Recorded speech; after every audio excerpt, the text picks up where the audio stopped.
Les recibimos con un fuerte aplauso.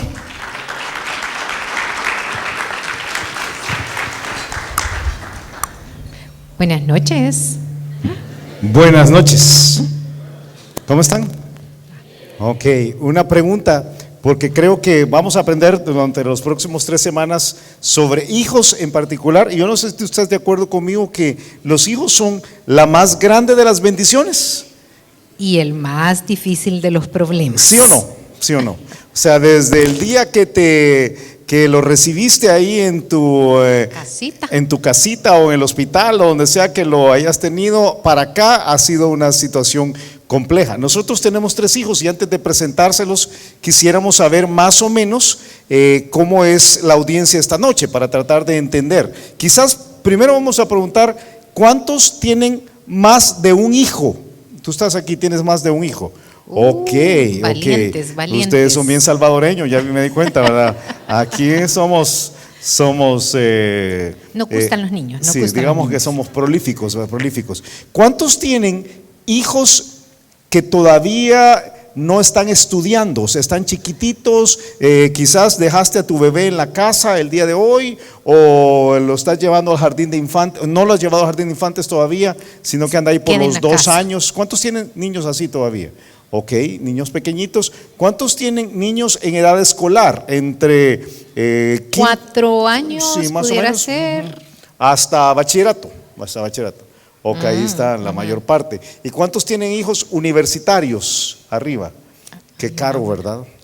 Qué caro. Aunque para serte honesto, a veces es más caro mandar al niño al kinder que a la universidad. Ahorita. O sea, uno dice, algunos que uno dice, qué tremendo, ¿verdad? Sí. Paga uno más, por lo menos uno paga más en el kinder que lo que uno pagaba en la universidad. Esa es la realidad. Y la última pregunta es, ¿cuántos tienen hijos ya casados y tú eres abuelo? Levanta la mano. Ok, no muchos abuelos, ok, eso nos permite nosotros saber cómo está compuesta nuestra. Nosotros no somos abuelos todavía, no somos abuelos, pero queremos 3 hijos y queremos presentárselos, como nos decía hace un rato Daniel, hemos trabajado muchos años con jóvenes, hemos podido ayudar a algunas parejas en el proceso de formación de los hijos, pero nosotros tenemos nuestros propios hijos, entonces siempre que andamos por todos lados andamos hablando de ellos y aquí están nuestros 3 hijos. Que lo vemos de las 2 formas, una bendición, pero ha sido difícil también ser papás. Tenemos 3 hijos, nuestra hija mayor, que tiene ahorita 29 años, ella ya está casada, no tienen niños todavía, está casada con un chico de fuera del país. Nuestra segunda hija es de Chalatenango, es la mera verdad. Debería de haber dicho de fuera de San Salvador. De fuera de San Salvador. Sí. David, nuestra segunda hija, Natalia, está comprometida, se casa dentro de 3 meses, ya también encontró su otra mitad, se llama Marcos, y nuestro hijo Julito, el único varón que no se va a casar, me llegará también a mí, aunque a él le va a tocar doble. Sí. ¿Verdad? ¿A quién creen que aman más las hijas? ¿Aman más al papá o a la mamá? Al papá, ¿verdad? ¿Y a quién creen que ama más los hijos, varones? Al papá. Al papá. Yo voy vamos a contar algunas cosas de nuestros hijos, aprovechando que no están acá. Fíjate, a veces nuestros hijos están en algunas de las conferencias y estamos amarrados porque no podemos decir nada, pero ahora les hemos dado algo que hacer y no están acá, entonces podemos hablar libremente, podemos acabárnoslo, ¿verdad? Es fácil. Pero con nuestro hijo, nosotros tenemos 3 hijos y no voy a decir cuál de los 3 ha tenido de alguna forma un temor a la oscuridad desde pequeño. No quiero decir cuál de los 3, pero no es ninguna de las 2 niñas, ¿verdad? Con te digo todo. Pero entonces a través de los años a él le costaba dormir con la luz apagada. Y a veces, como le pasa a algunos aquí, me imagino, se quería pasar a la cama de nosotros en la noche, ¿verdad? Porque de alguna forma la cama de los papás tiene un magneto especial para los hijos. Tiene un olor especial, tiene un sabor especial y quería pasarse, ¿verdad? Una comodidad especial también. Así que los 3 aprendieron que si se metían en medio, señor se despertaba y lo mandaba de regreso. Yo lo sacaba. Yo creo con todo el corazón que la cama de los esposos es para los esposos Y yo le decía a mis hijos cuando se llegaban a meter, yo no me voy a meter a tu cama, no te vengas a meter a la mía, ¿verdad? Así que va de regreso para allá. Entonces ellos aprendieron y se metían del lado de Pati. Sí, y yo les hacía espacio. Entonces de repente, uy, tengo un bultito aquí al otro lado. Y él lo que sentía es que yo bien romántica me le estaba pegando. Pero una noche cuando era como las quizás 3 de la mañana, y Julio Ernesto tenía como unos 9 años quizás más o menos, y yo pude ver bien cuando abrió la puerta de nuestra habitación, ya era muy en la noche, y yo abrí los ojos y yo pensé, este se va a meter a la cama, ¿verdad? Y voy a ver qué hace. Y se nos quedó viendo en lo oscuro, se nos quedó viendo, se acercó a la cama y le dio un beso a Pati y se fue otra vez a su cuarto. Y yo me quedé, wow, dije, qué tremendo. En la mañana le digo, amor, le digo, hay otro hombre enamorado de ti. ¿Qué soñaste, amor? Le dije. Y le conté, los hijos adoran a las mamás. Hay una parte del amor del hijo varón hacia las mamás que es increíble. Y hay un amor especial, creo yo, de las hijas hacia a los papás. Pues en el caso de nosotros, nuestra hija mayor, una vez que veníamos de regreso de un cumpleaños, le digo yo, yo no me comí el pastel que nos sirvieron, y lo traía, y me dice ella, ese pedazo de pastel es para mi papá. Y yo dije, no, porque a mí me lo dieron, es mío. Sí, tú disfrutaste la piñata, mi papá no me dio. Ok, es de su papá. Hasta el día de hoy me cuidan. Sí. Los tres son muy diferentes. Yo estoy seguro que en tu caso vas a encontrar la misma verdad. Las personalidades son diferentes. Y cuando uno tiene más de un hijo, uno puede comprobar esto de una forma muy patente. A veces hasta uno tiene que pensar cómo es que estos niños, los dos vienen de los mismos genes y han pasado por la misma crianza y son tan distintos el uno de los otros. Pero esta noche quisiéramos precisamente aprovechar que establecemos que las personalidades son diferentes para que todos entendamos que los principios que vamos a aprender son universales. O sea, no debes utilizar el argumento de, no, es que a mi hijo fíjese que eso no le queda, porque lo que vamos a ver le ajusta a todos, a todas las tallas, ¿verdad? Y que entendamos también que ser padre o madre es difícil, no es fácil.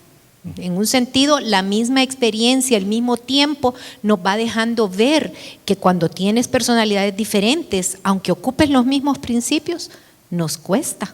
Cada etapa es un desafío. Nosotros hemos pasado por cada una de las etapas y aprovechando la identidad gráfica de esta conferencia en particular, dijimos, bueno, vamos a explicar cómo ha sido nuestro caso. Estoy seguro que aquí cada quien podría decir, pasamos ya por algunas de las etapas. Ustedes que están más jóvenes, tal vez solo están pasando por las primeras dos etapas, pero ahí está la etapa inicial, cuando Pati salió embarazada después de 5 años de tratar. A nosotros nos costó mucho tener a nuestro primer bebé, y si alguien aquí ha pasado por ese proceso, lo entendemos. Esto de estar todos los meses esperando que salga embarazada y no salía embarazada, y haciendo toda la parte de médica y no salía embarazada. Y el niño entonces cuando viene se vuelve a que no lo quieres tocar, no le quieres hacer nada, y entonces decimos, no, aquí no aplican los mismos principios que vamos a ver en estos días. Sí. Finalmente Pati salió embarazada de Estefanía hace 30 años prácticamente. Estefanía tiene 29 años y el embarazo además fue muy complejo. El primer embarazo de nosotros, digo de nosotros porque a Pati se le quitó, a mí no se me ha quitado del todo el embarazo, ¿verdad? Pero el primer embarazo de nosotros fue muy complejo porque Estefanía tuvo algo que los médicos llaman RCIU, retraso de crecimiento intrauterino. Ella traía un pequeño tumorcito en el vientre de ella, o sea, no en el vientre de Pati, sino que en el vientre de ella. Y en las ultras de hace 30 años apenas se alcanzaba a ver. Tú sabes que las ultras de ahora son increíbles, ¿verdad? Uno le ve el color de los ojos, ¿verdad? Y el tamaño de los colmillos, o sea, es increíble. Pero en aquella época, si tienes hijos grandes, ¿te acuerdas cómo eran las ultrasonografías de antes, verdad? Uno veía un montón de cosas conito negras y blancas y el médico te decía, mire, esa es la columna, y uno decía, sí, ¿verdad? Pero no entendías nada absolutamente, pero nos dijeron que traía tumorcito. Un tumorcito, y entonces esa primera parte del proceso de crianza. Y a veces uno dice, el primero fue el difícil. Y yo estaba contando que dije yo, ay no, así como nos ha costado, que se lleven 9 meses, 40 días y venga el otro. Pero gracias a Dios no fue así. Nos tardamos otro poquito más. Otros 6 años. Y el tercero otro poco más también, ¿verdad? Cada uno llevó un proceso diferente para llegar a casa y fue complicado también en cada caso. Cuando Estefanía nació, era pequeñita y además fue posmadura. Entonces, si sabes algo de medicina, sabes que lo que pasa con una niña posmadura, un niño posmaduro que se va secando el líquido amniótico, era chiquita por el tumorcito que traía y además salió arrugadita. Y Dios cuidó del desarrollo de su cerebro, permitiendo que su cabeza fuera normal. Entonces era chiquita, cabezona y arrugada. Y yo siempre le digo cuando veo las fotos, te parecías al Yoda, mi amor, ¿verdad? Si alguna vez lo has visto, se parecía al Yoda realmente. Pero ahí viene, ¿verdad? El proceso de crecimiento. Después, ya la parte de ir al colegio. De ir al colegio. Y ese primer día de clases, ella me decía, mami, ¿por qué lloran los niños? Porque ella estaba bien emocionada. Y yo, es que no saben que es bien bonito. Y se me quedó viendo así como, usted también está llorando. Entonces, y la dejé. Pero esa niña iba con dirección en el ruedo del vestido, adentro de la lonchera. En la viñeta llevaba el número del teléfono. Yo no sé. En los zapatos. Y yo le decía, sí, le puse una notita en los zapatos. Si usted encuentra a esta niña, a favor de volver a... Súper ansiosa. El primer día de clase fue tremendo. Y iba a esperarla casi media hora antes de que saliera la muchachita, yo sentada porque quería ser la primera en la línea, porque todos los temores de cuando vino, ya sea que haya venido muy rápido, pero la vas a ir a dejar a otro lado, ahí se estaban manifestando. Y luego los niños crecen. Los niños se crecen más rápido que lo que uno se imagina. En lo que menos esperas, el bebito que te entregaron como un tamalito es un adolescente. Y ya tiene otros gustos, de repente oye una música que tú no te parece. Nuestro hijo en la adolescencia pasó por una etapa de música electrónica, satánica. Yo decía, ¿qué es eso? Decía, ¿qué le pasa a mi hijo? ¿Verdad? Gracias a Dios se le quitó. Ya hoy tiene buenos gustos musicales. Y luego, ya más adelante, cuando se gradúan y empiezan a salir de casa, ya sea porque tienen que ir a estudiar fuera del país, que en nuestro caso fue lo que ha pasado con nuestras 2 niñas mayores, pero ha sido bien curioso, a pesar de tener la experiencia de que nuestras hijas han estado fuera del país. Nuestro hijo varón, que es ahora está próximo a graduarse el otro año, él dice, no, yo no estoy interesado en salir fuera del país, a menos que Dios abra las puertas, ¿verdad? Pero él dice, no, yo preferiría quedarme aquí en casa. Y usted debe haber visto a Patti. Las mamás a veces son más aprensivas. ¿Sí o no? Un poquito. ¿Sí o no? ¿Quién es más aprensivo en tu caso, mamá o papá? Mamá, ¿verdad? ¿Quién es más estresado, papá o mamá? El papá. Mamá. Hay que preguntar a los hijos. ¿Quién es más enojado, papá o mamá? La mamá. Mamá. Todos los hombres dicen mamá, ¿verdad? Todas las mujeres dicen papá. Pero ella muy estresada con los niños, con las niñas saliendo, ¿verdad? Siempre preocupadas. Y nosotros siempre supimos que realmente aún mandarlas a estudiar no era el fin de todo. El fin de todo es cuando pasan al resto de la vida. Yo tengo una mala noticia para quienes tienen hijas. Fíjate, para que tienen hijas. Tarde o temprano va a venir el peludo y se la va a llevar. Uno puede decir, no, yo le he oído, ¿verdad? No, mi hija va a estar dentro de una campana de cristal y nadie va a poder tener acceso a ella. No. Ellas la quiebran y eventualmente viene el peludo. Entonces mejor hay que prepararse para cuando el peludo llegue, ¿verdad? Y la peluda llegue. Pero todavía no, como le digo yo a mi hijo, bueno, como ahora usted tiene que ser cabeza de familia, ¿de qué van a comer mis nietos? Tiene que estudiar primero, así que le falta mucho. Ser padre o madre no es fácil, no lo ha sido nunca, y ciertamente en el tiempo en que nos ha tocado a ti y a mí ser papás, no lo es. Si tú ves, si haces un análisis de cómo son los jóvenes y los niños ahora, son muy diferentes a cuando tú y yo crecimos. Bueno, por lo menos a cuando yo crecí. Aquí hay algunos que están mucho más jóvenes que nosotros, pero son muy diferentes. Hoy hicimos una encuesta rápida en Facebook, preguntando, en tu opinión, comparado con el tiempo en que tú creciste, ¿cómo son los niños ahora? ¿Cómo crees? Es obvio que hay una, porque las respuestas son menos educados hoy, y definimos la parte de educación que no tiene que ver con la instrucción académica, sino que con el comportamiento. Entonces, ¿son menos educados hoy? ¿Son igual de educados hoy que antes? ¿O son ahora más educados que antes? Y las respuestas son muy parecidas a encuestas que son formales, porque esta fue una encuesta muy informal. rápida. Ajá. Pero nos dice que el 93.8% son menos educados del tiempo que nosotros crecimos. Igual de educados, dice nada más un 4.6% que hay. Y algunos, perdón, igual de educados. Y más educados, dice un 1.5%. En esta muestra que se hizo rápida, que son los niños ahora. Ahora, lo curioso es que esto no cambió mucho de las estadísticas más formales que existen. Sí, ¿verdad? y yo quisiera conocer a esos niños del 1.5%, ¿verdad? Porque de nosotros no. Yo he oído últimamente de los del 4%, pero esa es otra historia, no voy a decir nada, no me voy a meter en eso, ¿verdad? Pero del 1.5% es tremendo ver 1.5% que algunos dicen son un poco más educados. Así es. Y esto fue una muestra rápida, pero en términos generales yo creo que todos estamos de acuerdo en que los niños no son más educados hoy. Pregunta, ¿crees tú que han cambiado los niños? ¿Son los niños de hoy esencialmente diferente a cuando tú fuiste niño? Los niños, creo que no, los niños siguen siendo niños. Alguien ponía en la encuesta, comentaba en la encuesta, que los niños son como una hoja en blanco, y realmente siguen siendo una hoja en blanco como eran antes. Entonces, la segunda pregunta, ¿han cambiado los padres?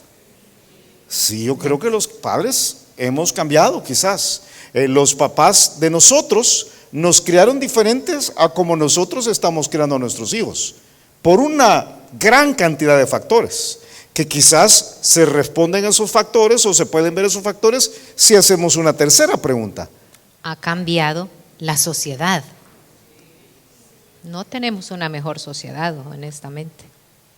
Entonces, una buena parte de esto ha cambiado, pero ¿dónde radica el problema del cambio, voy a decir así? En los padres, en un sentido. Tremendas las estadísticas. Solo 66% de niños crecen en hogares biparentales ahora. Donde está papá y mamá. Lo que no hace más simple la crianza. Muy diferente al hogar promedio de hace 30 o 40 años, en los que regularmente la mamá estaba en casa criando y el papá iba a ver cómo traía algo de comer para la familia. Ahora la mayor parte de hogares han tomado la decisión de que o ambos trabajan o uno de los dos sencillamente no está. Muchas madres solteras, la mayor parte de hogares monoparentales son de madres solteras, pero ahora poco a poco están apareciendo más hogares monoparentales donde el papá es quien está criando a los hijos. Y esto hace las cosas más complicadas, más difíciles. Así es. Imagínate, si tú estás casado y te cuesta hacer la parte de la crianza, desde acostar al bebé cuando está en la noche, ¿verdad? Preparándose, o levantarse en la mañana para llevarlo a un kinder o a una guardería, y todo el proceso del día es más estresado, definitivamente, con dos, ya no digamos con uno. Y es impresionante ver cómo hay mamás que son de verdad súper valientes y hacen el papel de mamá y papá. Pero realmente no se puede ser mamá y papá. Se puede ser una super mamá, pero no puede sustituir el papel que tiene un padre en la vida de un hijo. Y es tremendo, por eso uno ve el efecto en los niños. el niño pequeño ahora le cuesta más entender los límites. Y tú sabes, tú lo has visto a veces en un supermercado, tú vas en el supermercado y hay un niño echando un berrinche. ¿Te ha pasado en alguna ocasión? Que uno dice, ¿y ese niño está haciendo un berrinche? ¿Tiene una convulsión? ¿Está endemoniado? ¿Qué es lo que le está pasando, verdad? Van a agarrar agua bendita, echársela ahí al niño, ¿verdad? Porque uno dice, ¿qué es lo que le está pasando? Y mucho tiene que ver con la ausencia de límites. Es tremendo en nuestro país, fíjate, UNICEF dice que en nuestro país, de los hogares monoparentales, o sea, de los que solo tienen un papá o mamá, 15.7% de estos hogares son dirigidos por alguien que todavía es adolescente. Y es porque o la mamá salió embarazada y es muy joven, está adolescente, o hay unos pocos casos en los cuales padre y madre están fuera del país. Y entonces quien está guiando la casa es el hijo mayor. Y el hijo mayor tiene 15 años, 17 años. Y uno dice, pues no puede haber mucha estructura en una realidad así. Ni en la enseñanza de límites cuando se es muy joven. Y no es que sea una mal adolescente o un mal joven, es que es el momento donde él mismo está aprendiendo cuáles son los límites. Esta conferencia no es sobre matrimonio, pero es válido decir que el matrimonio es un buen ejemplo para los hijos. Los hijos que tienen la oportunidad de crecer donde está un papá y una mamá con un buen matrimonio, porque también hay de matrimonios a matrimonios. Pero los que tienen la oportunidad de crecer con su papá y su mamá en una buena relación, eso es algo muy bueno para los niños. Otra vez estadísticas. Ser criado en un hogar con ambos padres reduce el riesgo de pobreza en 82%. En unos momentos te voy a dar unas estadísticas de algo que se llama el British Cohorts, que es un estudio de largo plazo. Y ellos dicen que el impacto más grande en la vida de un niño para su éxito tiene que ver si creció en un hogar pobre o no. Esa es la cosa más grande para ellos. Pero reduce la posibilidad de pobreza cuando hay dos ingresos, por supuesto. Reduce la posibilidad de pobreza cuando hay mejor administración de parte de los dos.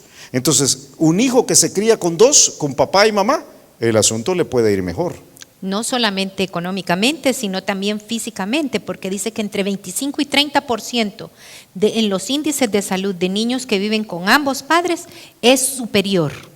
25 a 30%, quiere decir que el 70% de niños que viven solo con uno de sus padres también sufren más de la salud, porque hay una buena parte de la seguridad que dan los dos padres. Y aburriríamos aquí hablando de todas las estadísticas, ¿verdad? Hay más éxito en coronar procesos académicos, hay más facilidad para encontrar empleos redituables. O sea, papá y mamá juntos funciona. Y nosotros, aunque esta no es una conferencia de matrimonios, pero si tú en algún momento dices, ay, es que yo solo quedarme por mis hijos juntos, reconsidéralo porque es válido. Es válido, si tú realmente quieres que tus hijos terminen bien. Y ningún matrimonio es perfecto, estoy seguro. Es posible que el tuyo esté lejísimo de ser perfecto. Te casaste con el monstruo de la Laguna Negra, ¿verdad? Y el asunto es bien complicado, pero vale la pena por tus hijos. Así es, es el mejor regalo que podemos hacerle a nuestros hijos, ¿verdad? Es ser la pareja que Dios quiere que seamos. No solamente los hijos se benefician de ver un buen ejemplo, pero también aquí nos vamos a beneficiar.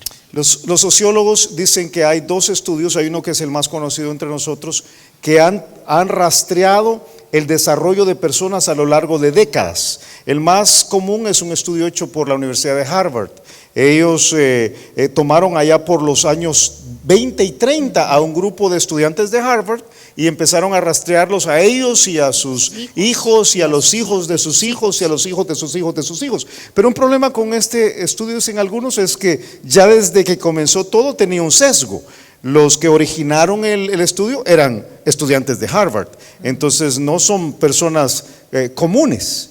Pero en Gran Bretaña generaron otro estudio que se llama el estudio de las cohortes británicas o British Cohorts. Y ellos han seguido por unos 70 años cómo funciona la vida de muchas personas. Y la forma como lo hicieron fue así: en una semana X ellos pusieron dentro de una base de datos a todos los niños que habían nacido en Gran Bretaña.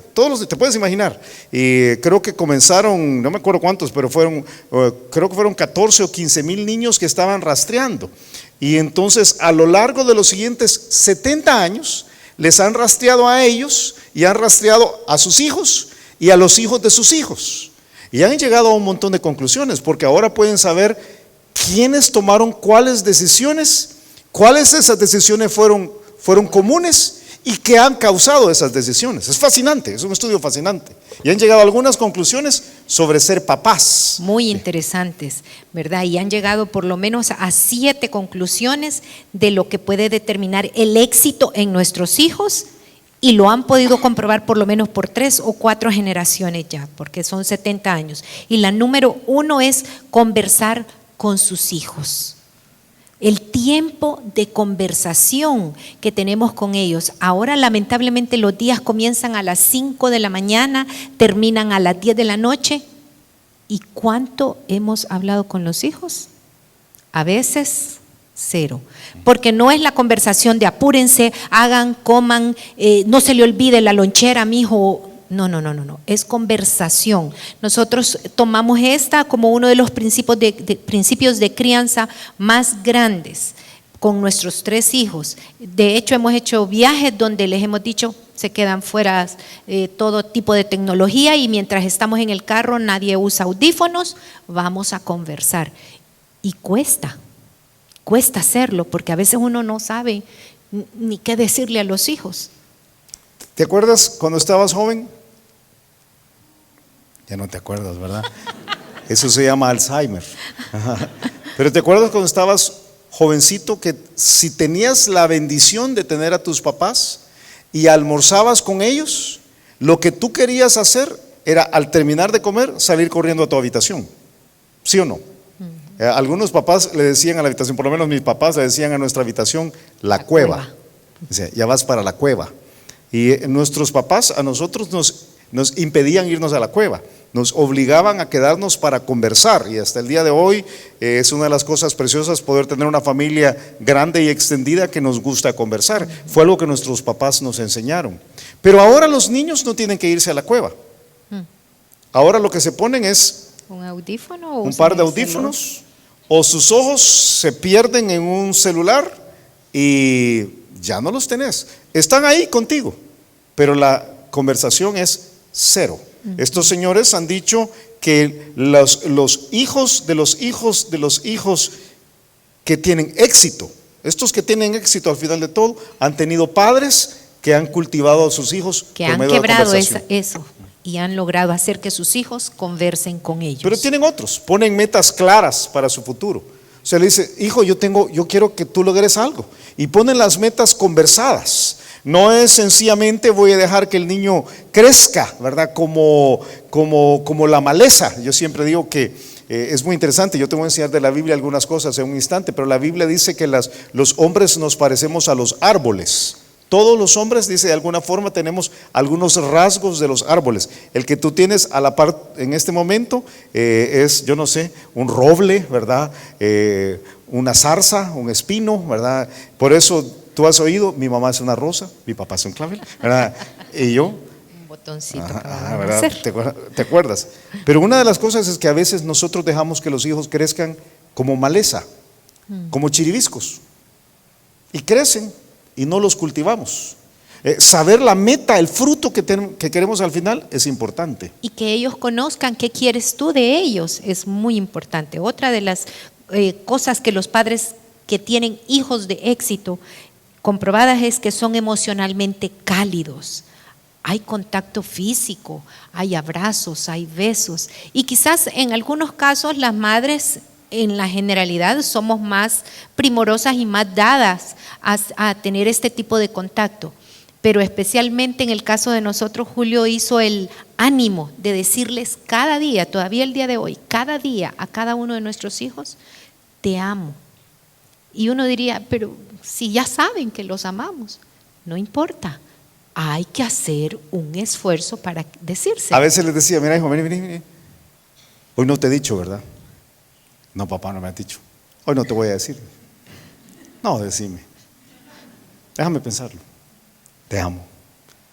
Es la parte de decir te amo, abrazarlo. Yo constantemente abrazo a mi hijo y uso una expresión bíblica: tú eres mi hijo amado en quien tengo complacencia, y abrazarlo. La parte de expresar el amor a los hombres nos cuesta más. Yo quiero que entendamos eso, especialmente si tuvimos un papá que no era cariñoso.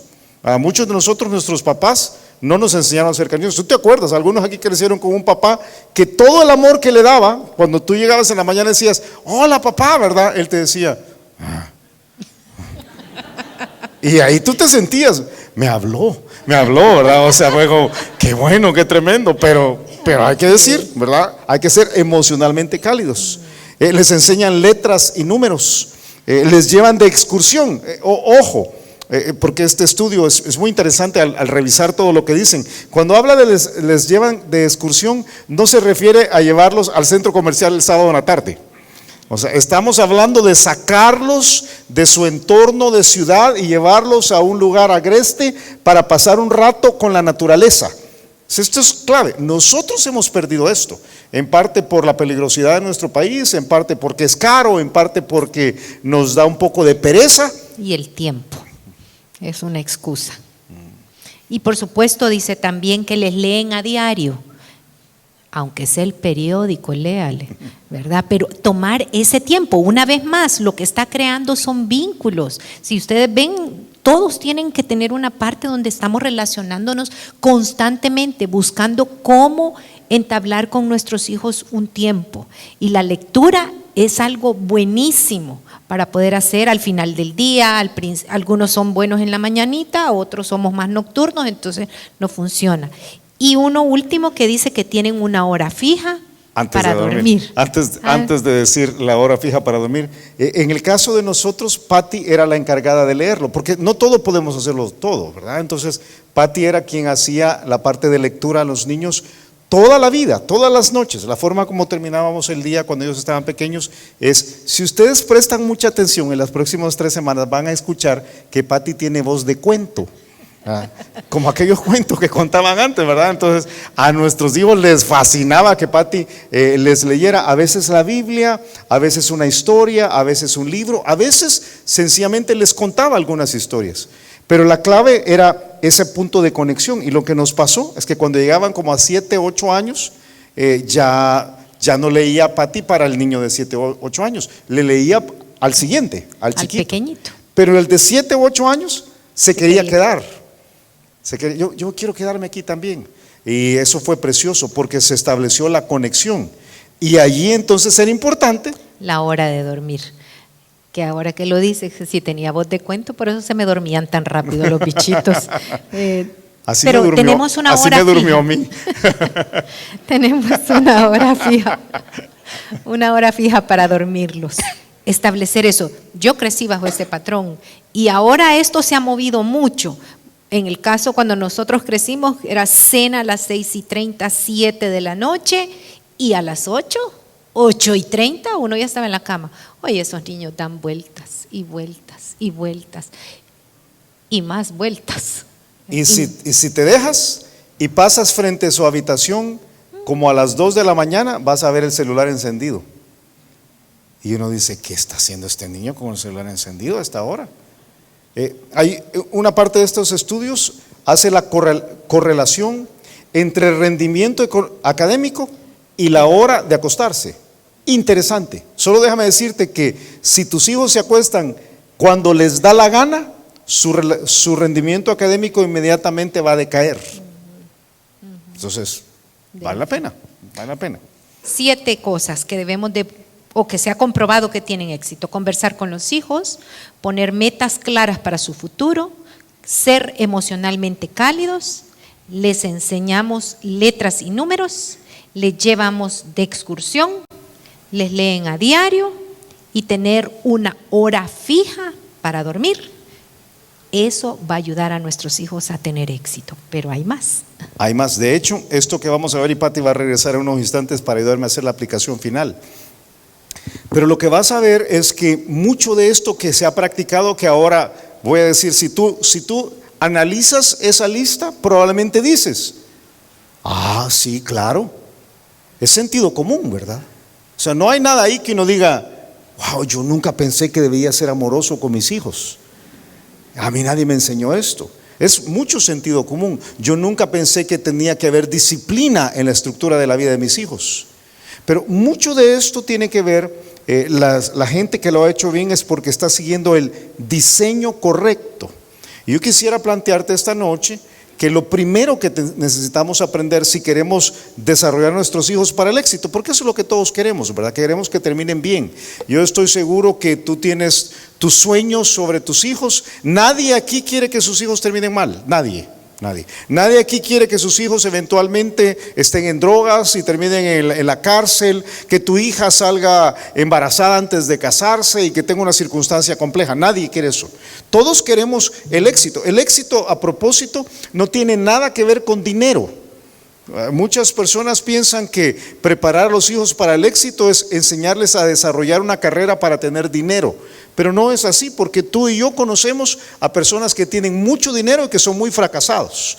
Sus relaciones están destrozadas, su alma está destrozada y su vida entera ha sido echada a perder, aunque tengan un gran caudal económico. Entonces no se trata de dinero. Vamos a ver que a lo largo de las próximas 3 semanas vamos a aprender que de alguna forma, por supuesto, el éxito académico es importante y entonces el éxito económico es probable que siga al éxito académico. Pero aquí estamos hablando de desarrollarlos de la forma correcta, y para eso tenemos que diseñar bien nuestra familia. Esta noche yo quiero hablarte sobre el diseño de la relación entre padres e hijos. Es algo que la mayor parte de personas no se ponen a pensar. De hecho, si yo te pregunto, ¿para qué está diseñada tu familia? Tú probablemente me dirías, ¿cómo? Sí, ¿para qué está diseñada tu familia? ¿Cómo has diseñado la relación con tus hijos? Porque tienes una relación ya al día de hoy. Estás aquí queriendo aprender, pero probablemente estás queriendo corregir algunos vicios que ya tienes. Entonces la pregunta es, ¿qué estás tratando de lograr? Y yo me voy a aventurar a decir que la mayor parte de personas, la gran mayoría, ni siquiera lo han pensado. La gran mayoría lo que tienen es, hasta así le dicen ahora a los niños, ¿verdad? La bendición. ¿Has oído eso? Ya me llegó la bendición, ¿verdad? Anda a cuidar la bendición. Y muchos ven al niño como eso, como una bendición, o a la niña como una bendición. Pero ¿para qué es esto? ¿Qué es lo que vas a lograr? Es poco pensado. Te voy a enseñar un pasaje esta noche. Por supuesto vamos a abrir la Biblia es la que nos va a guiar. Y vamos a ver que este pasaje tiene una meta hacia el final de todo. Y vamos a apuntarle a esa meta. Y yo quiero pedirte que pongas tu atención, porque si te queda clara la meta esta noche, es posible que hagas algunos ajustes estructurales a la forma como estás viviendo. Es de hecho lo único que te va a ayudar a que los cambios que hagas no sean cosméticos, sino que de plano digas, yo voy a hacer algunos ajustes radicales. Para esa meta vas a ver que hay un método, y para ese método vas a ver que hay un medio. Y para ese medio vas a ver que se necesita tener una base. Yo voy a dejar la parte de la base hacia el final y te voy a enseñar cómo funciona esto. Fíjate, la meta es preparar a tus hijos para la vida. Esa es la meta. La meta no es que me gustan mis hijos, ¿verdad? Disfrutar a mis hijos, es reírme con mis hijos, no es educar a mis hijos académicamente. La meta es que algún día, tarde o temprano, te guste o no te guste, tus hijos ya no van a estar contigo. Y eso es complicado. Hay un momento en el cual los hijos llegan a la edad de la adolescencia, donde ya no estás con ellos todo el tiempo y toman decisiones sin ti. O sea, de repente su compañero en el colegio, en el bachillerato, que ya tiene carro, porque el papá del compañero decidió que él sí puede tener carro, le dice a tu hijo un día o a tu hija un día, mira, subite, vámonos, zafémonos, como decimos los salvadoreños. ¿Qué hace tu hijo en ese momento? ¿Qué decisión toma? Porque ya si tú estuvieras enfrente, yo sé qué decisión tomaría. Pero si tú no estás enfrente, solo si lo has preparado para tomar las decisiones correctas ante la vida, va a tomar la decisión correcta. Entonces la meta final tiene muy poco que ver con la parte económica y tiene muchísimo que ver con desarrollarlo. Ahora, para eso, por supuesto, ahora voy a ir hacia atrás y te voy a hablar del medio con cómo Dios establece que debe ser esto. El medio para que esa meta suceda es la autoridad. Y esta noche, antes que nada, yo quisiera enseñarte que Dios te ha puesto a ti para ser la autoridad de tus hijos, no para ser amigo de tus hijos, no para ser el consejero de tus hijos. Dios te ha puesto a ti para que tú te hagas cargo de ser la autoridad que gobierna su vida desde que está pequeño y que en algún momento vas a tener que soltarlo.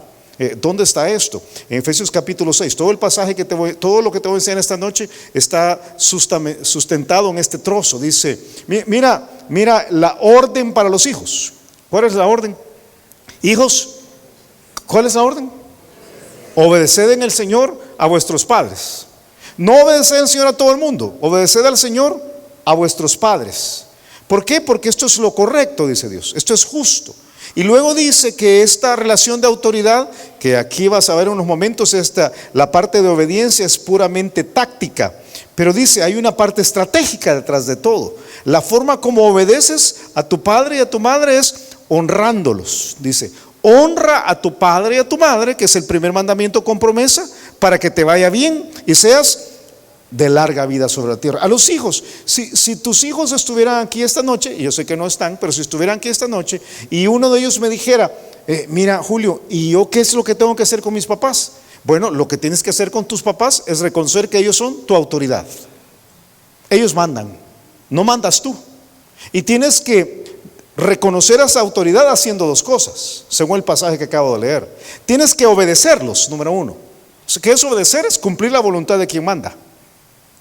Si tu papá te dice, hijo, anda, acostate, ¿sabes qué tienes que hacer? Irte a acostar. Si tu papá te dice, o tu mamá te dice, apagar la televisión, ¿sabes qué tienes que hacer? Apagar la televisión.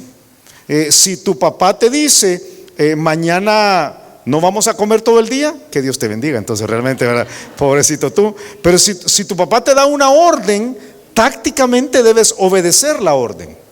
Pero atrás de eso, dice Dios, hay un aspecto que no tiene que ver únicamente con la obediencia ciega de la orden, sino con la actitud de respetar a tu papá o a tu mamá como aquel que tiene la autoridad delante de ti. Y ahí viene la palabra honrar. Honrar es respetar a alguien, es premiar su mérito.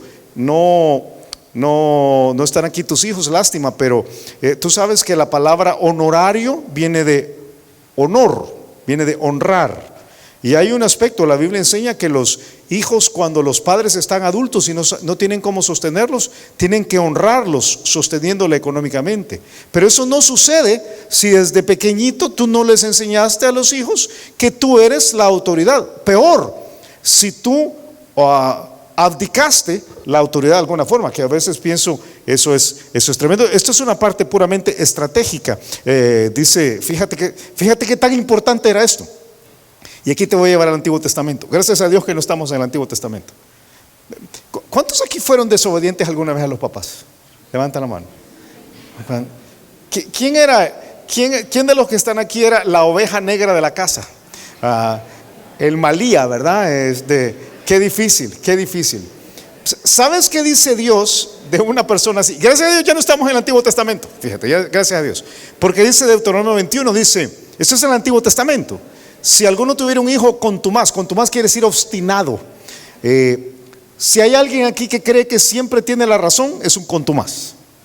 Pero yo sé que nadie aquí es así, ¿verdad? Nadie absolutamente. Pero dice, si alguno tuviera un hijo contumaz y rebelde, que no obedeciera a la voz de su padre ni a la voz de su madre, y habiéndole castigado no les obedeciere, ¿qué van a hacer los papás? Entonces lo tomarán su padre y su madre y lo sacarán ante los ancianos de su ciudad y a la puerta del lugar donde viva. Y lo sacarán ante los ancianos de su ciudad y a la puerta del lugar donde viva, y dirá a los ancianos de la ciudad, este nuestro hijo es contumaz y rebelde, no obedece a nuestra voz, es glotón y borracho. Entonces todos los hombres de su ciudad lo apedrearán y morirá. ¿Quién era el malía otra vez? Aquí. Gracias a Dios ya no estamos en ese tiempo, ¿verdad? Pero para Dios era tan importante, porque dice, así la sociedad va a cambiar, mira, así quitarás el mal de en medio de ti y todo Israel oirá y temerá. ¿Cómo vamos a componer la sociedad teniendo hijos que sean obedientes? Ahora, yo no estoy proponiendo que tu hijo tenga muerte de lagartija, ¿verdad? Obviamente. Pero a mí me impacta. Yo te pregunto, honestamente, es una pregunta que solamente tú puedes responder. ¿Quién manda en tu casa? Cuando tú dices algo, obedecen tus hijos. Y si te obedecen con respeto. Todos hemos pasado por un momento donde los hijos dicen no, y echan un berrinche, ¿verdad?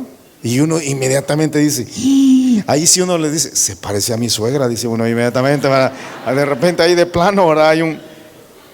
Y la mayor parte de nosotros, quizás porque estamos cansados, Pati lo decía hace un rato, estamos cansados y el niño, es una lucha de voluntades, ¿verdad? Yo mando, el niño no quiere obedecer, pero estoy cansado, ya es noche, me quiero acostar. Hay que haga lo que quiera. Y hemos abdicado la autoridad. Dijo Dan Kindle, este es un psicólogo de Harvard, él dijo: la mayoría de los padres desean tener hijos considerados, educados y de buen comportamiento. Sin embargo, son los mismos padres quienes están demasiado cansados, desgastados por el trabajo y personalmente necesitados para asumir la tarea de enseñarles un comportamiento adecuado en la casa. Estamos cansados y lo mejor es que hagan lo que quieran. Y tú, mamá, que estás aquí, a veces lo has dicho: ay, déjalo, que sea como sea. Pero para que en algún momento él esté preparado para la vida, lo que Dios le dijo a tus hijos, tiene que haber una autoridad, y la autoridad eres tú. Si tú abdicas la autoridad, estás perdido. La obediencia y el respeto no son negociables, nunca, nunca.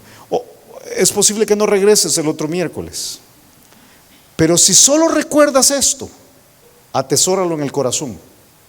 La obediencia y el respeto no son negociables. Ahora, sí son cultivables.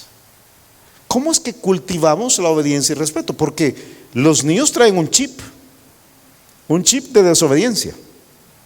La Biblia dice que la necedad está ligada en el corazón del muchacho.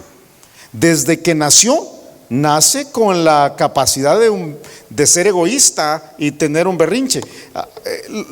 Quienes tienen bebés aquí saben, y las mamás que están aquí presentes saben, que no hay ningún bebé que sea benevolente y en la madrugada, cuando tenga hambre, piense: mi mamá tuvo un día bien cansado, ¿verdad? Yo le voy a dar chance a mi mamá para que duerma hoy en la noche, porque pobrecita ella, ¿verdad? Lo mejor es quedarme aquí tranquilo y al fin y al cabo en la mañana voy a comer. O sea, hay una parte del niño que es egoísta, ¿sí o no? Así funciona. Ok, ¿cómo cultivamos la salida de esto? Bueno, dice la Biblia que la forma como se hace es por medio de amor. Pero déjame corregir el pensamiento de amor. ¿Qué no es amor? Amor no es consentirlos, no es darles juguetes, no es tratarlos como adultos, no es no corregirlos, no es sobreprotegerlos y no es atacar a sus autoridades. Hace un rato Daniel estaba explicando, Patti es directora de una escuela bicultural aquí en San Salvador, New Life Christian School. Y una de las cosas que nosotros pedimos a los papás, porque nosotros lo hemos hecho a través de la vida, es: toma el bando de los maestros, no tomes el bando de los niños. Nosotros vemos lo delicado que es cuando un papá dice: no, yo amo a mi hijo y yo voy a ir en contra de esa maestra mala, cuando la maestra está tratando de formarlo. Y honestamente, el niño se parece a ti, es bien terrible. Esa es la mera verdad. Dios te ha puesto para que protejas a tu hijo, pero no para que lo sobreprotejas. Entonces este pasaje dice: el trato es la clave. Y yo voy a usar la palabra amor desde esa perspectiva. Quizás la forma como va a decir el pasaje en unos momentos se entendería mejor si yo te digo: cuida de la estabilidad y el desarrollo de las emociones de tus hijos. O sea, Sí, él tiene que obedecerte y tú tienes que desarrollarlo emocionalmente. ¿Cómo dice el pasaje? Dice, y vosotros padres, dice, a los hijos dijo obedecer y honrar. A los papás dice no provocar a ira a vuestros hijos. Eso es lo que tenemos que hacer. ¿Qué es provocar a ira?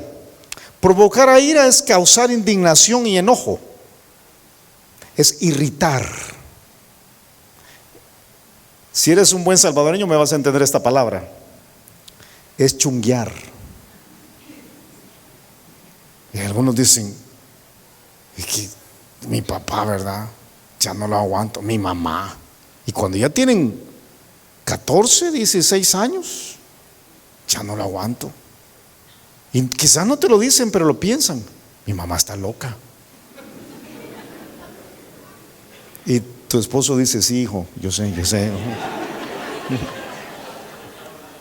¿Sabes cómo lo dice en otro pasaje? Dice en Colosenses 3, padres, no exasperéis a vuestros hijos, para que no se desanimen. No sé cuántos vieron una noticia espantosa de un chico que se suicidó ayer, 12 años, se colgó.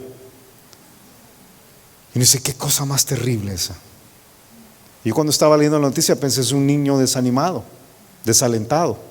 Y no tengo todos los pormenores del caso, pero que a nuestros hijos no les pase eso, que no se desalienten.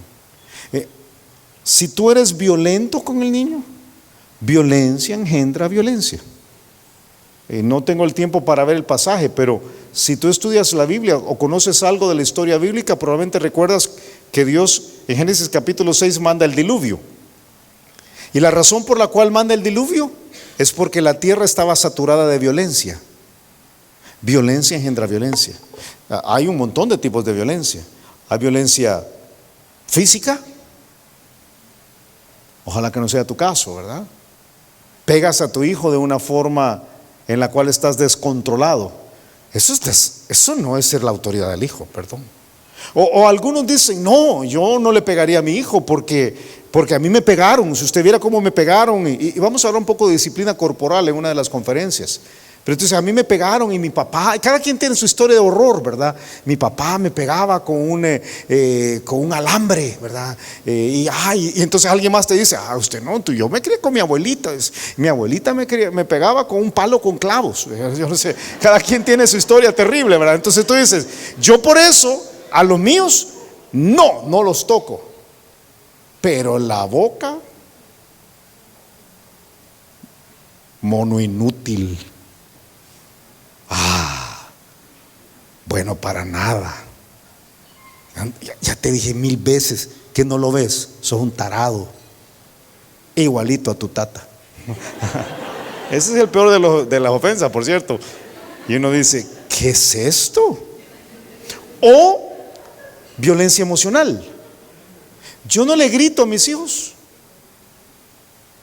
pero no les hablo. Yo les saco, los trato con la ley del hielo. Y yo los castigo en la forma como... Violencia solo engendra violencia.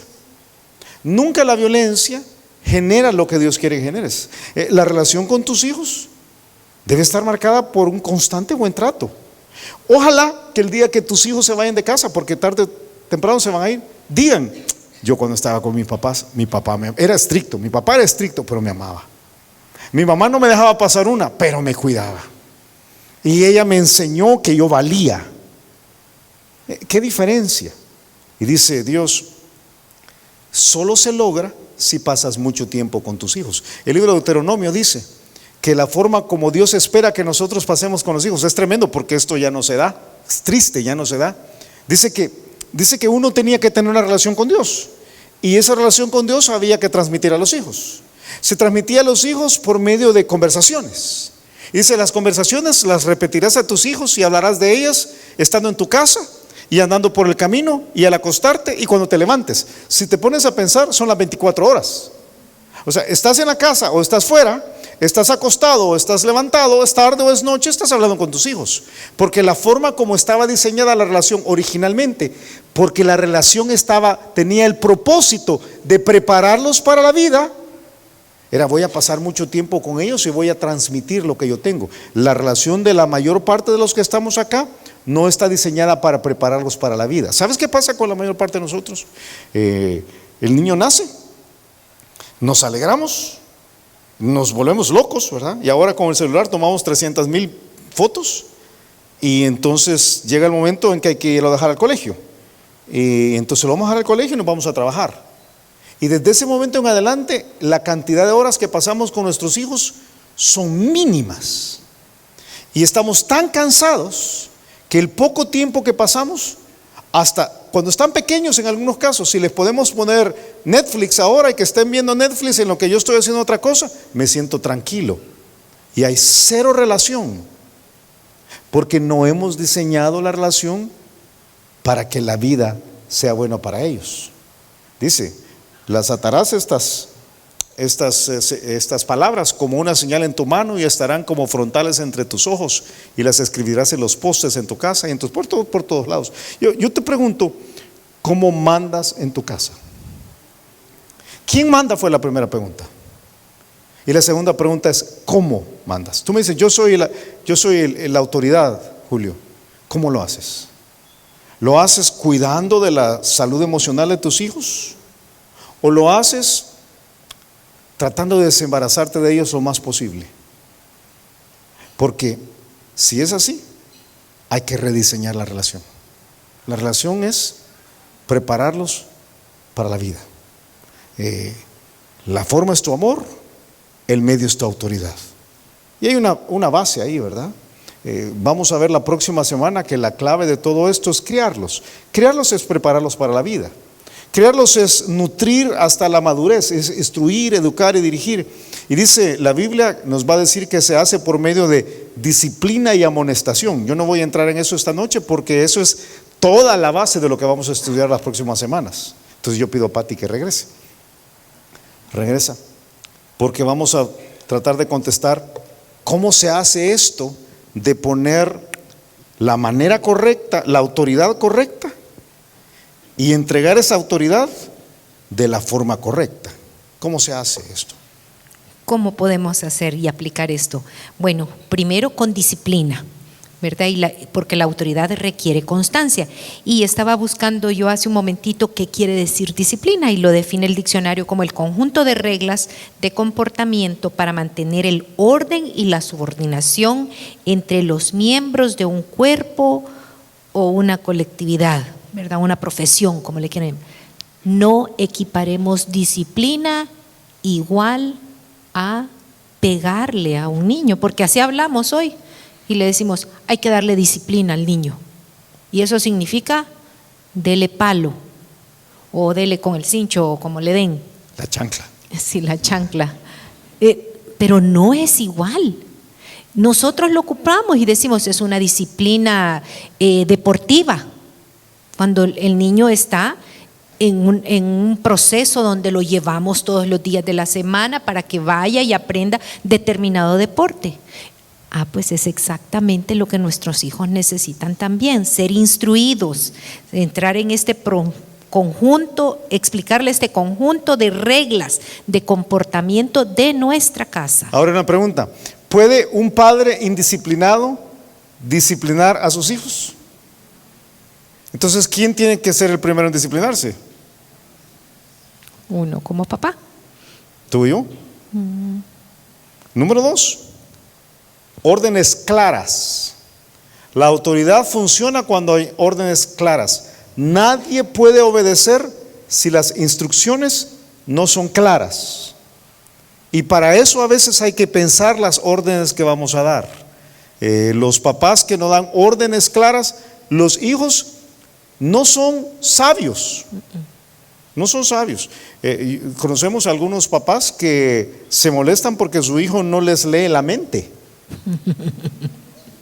Pero si tu hijo te lee la mente, nosotros tenemos unas conexiones en Las Vegas para que lo lleves a algún show ahí, ¿verdad?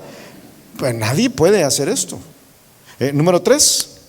Número 3, principios simples. Una casa con demasiadas reglas puede ser frustrante también. O sea, si el niño tiene 10, 20 cosas que son las reglas de la casa, es demasiado.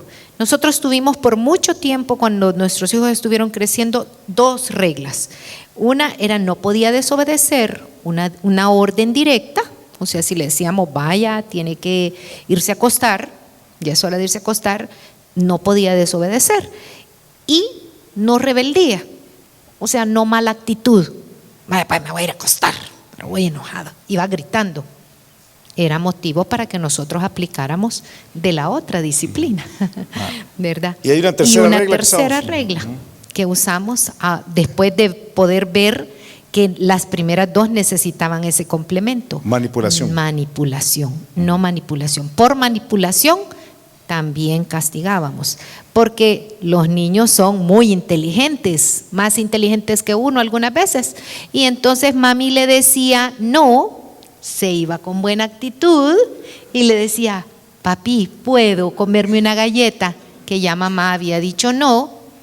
¿Y saben qué decía yo? Sí, mi amor, ahí me traes una a mí también. O sea, claro, o sea. Así es. Entonces manipulaba la situación el hijo, también es motivo para castigarle. Y ejemplo, pocas cosas son más frustrantes, y tú puedes decírmelo en tu trabajo. Pocas cosas son más frustrantes que la autoridad que viola sus propias normas. ¿Sí o no?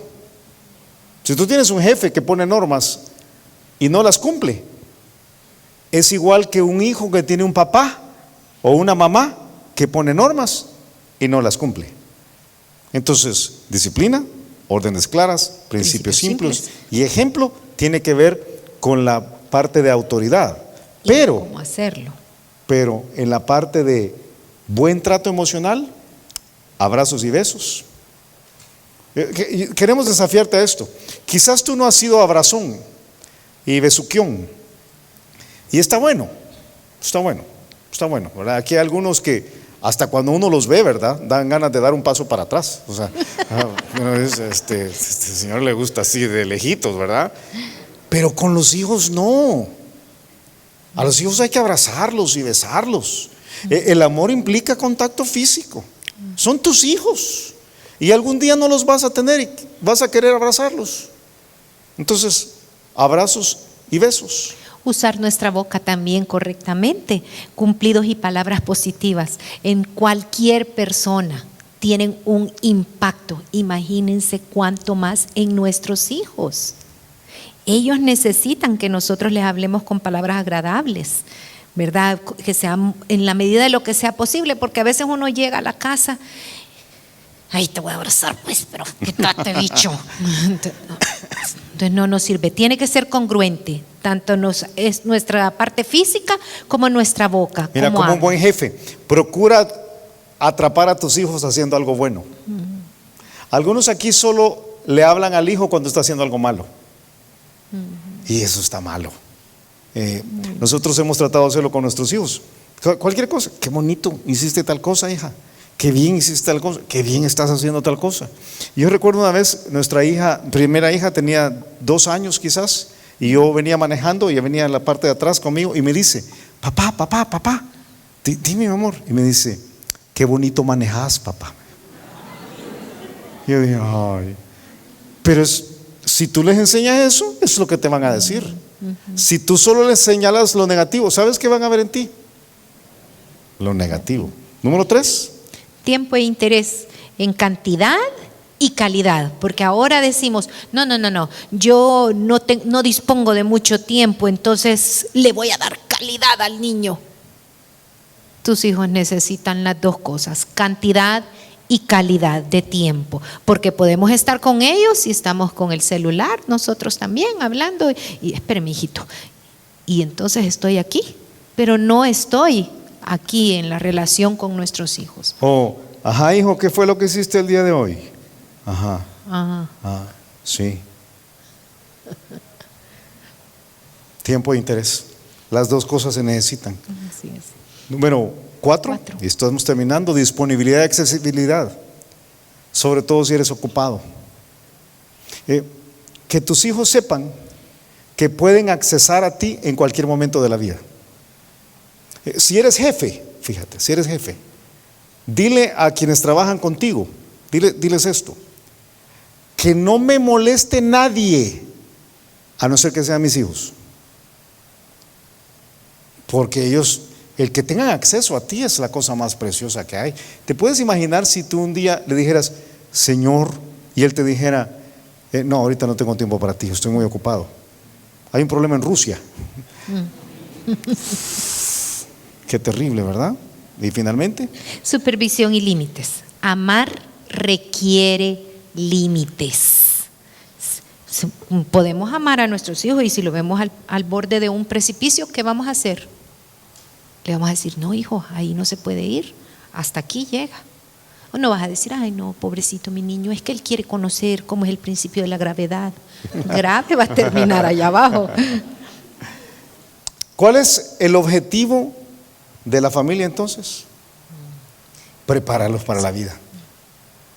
Es eso. Si tú no has diseñado tu casa para eso, queremos desafiarte a que cambies el diseño. ¿Cuál es el medio? Es tu amor, el buen trato. ¿Y cuál es la herramienta que Dios te ha dado? Es tu autoridad. Ahora, yo a propósito dejé de fuera la base. La base es tu relación con Dios. Porque si tú no tienes una relación con Dios personal, esto va a ser difícil. Hace un rato dijimos que ser padre o madre no es fácil. Sin una relación con Dios es prácticamente imposible. Especialmente en un mundo tan complejo como el que vivimos ahora. Y si te pones a pensar, esta es algo que se tiene que arreglar tan pronto como sea necesario. Yo diría que uno tiene que arreglarlo ya, es ahora. Algún día, y perdón que me ponga negro aquí, pero algún día no vas a ser parte de la vida de tus hijos. O sea, algún día la historia va a ser otra. Dice la Biblia en Salmos capítulo 90, porque todos nuestros días declinan a causa de tu ira. Acabamos nuestros años como un pensamiento. La vida se va rápida. Enséñanos de tal modo a contar nuestros días que traigamos al corazón sabiduría. El objetivo que tenemos esta noche, además de enseñarte a cómo rediseñar tu vida, es animarte a que tú establezcas una relación con Dios, tú personalmente. Porque criar los hijos es muy difícil. Es muy difícil. Nosotros hemos criado 3 y es muy difícil. Sin la ayuda de Dios es imposible. Sin la sabiduría de Dios es imposible. Sin el apoyo de Dios constante es imposible. Pero uno puede tener una relación con Dios, uno. Si uno tiene una relación con Dios, entonces todo lo que parece imposible se vuelve posible. Y cuando yo hablo de